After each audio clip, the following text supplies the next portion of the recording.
charge of the food trucks, pioneers in portable cuisine. None of your dodgy meat drowned in garlic mayo for these guys. They're serious about food and they mean business. These trucks are parading into their new home, into the newly regenerated area of London's King's Cross. They're ready to feed the hungry masses a gourmet lunchtime treat.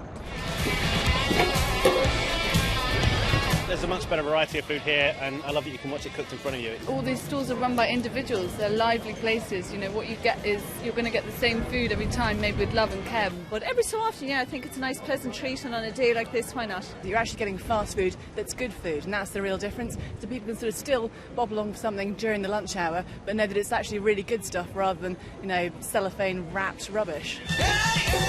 Starting a food truck business takes a lot less capital than starting a restaurant. There are no leases, kitting out the kitchen costs less, and if one spot isn't working for you, well, you can simply drive on and find another. The vans cost us about £10,000, and then after that there was no real need for any more investment. It was cash flow after that. You know, once we started trading, we had money to, as you can see, our stall is still very much Tesco tablecloths and trestle tables, but that's kind of the fun. You're kind of like growing as we go, learning a lot. And how important is it to go to the summer festivals and things like that? Pizzas is quite a slow process. If you're burgers, for instance, we were trading next to a burger stall at Jamie Oliver's Feastable 3 weeks ago. He took 14 grand a day and was sort of doing 3,000 covers. And it's just, you know, there's a lot of money to be made in the festival scene, if you get it right. But equally, there's a large risk involved. It can rain, no one turns up. So, and also, if you don't sell, then you've got a lot of stock left over and it can be expensive. The cost of pitches are rising, and local authorities can still be quite resistant to the idea of street food vendors. So the trucks here are launching Curb. It's a rotating collective of street food vendors based at King's Cross. Its aim, to nurture a climate that everyone can thrive in. It's the brainchild of Petra Barron, who used to travel around the country selling luxurious chocolate. It's born out of a really natural community that forms around this industry that is just about putting it together in a more consolidated way so that it can thrive off each other and become more visible and then grow.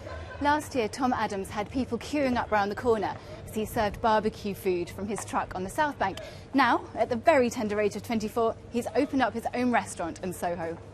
The advantages of a restaurant immediately are increased turnover. You sort of definitely have more turnover. Your product can probably improve because you're in one space the whole time. You've got a proper kitchen and you can work hard on improving everything in the kitchen just through a matter of time. You get better at stuff, you get quicker in service, and you can sort of, if you do something wrong one day, you're in the same place again tomorrow, so you know you can work on that. The thing that made us successful was keeping it simple, working seriously hard and having passion and doing what we love doing, and that's probably seen us through the first 9 months here. The street food industry is still very young, and its flexibility means you can get stuck in with little business experience.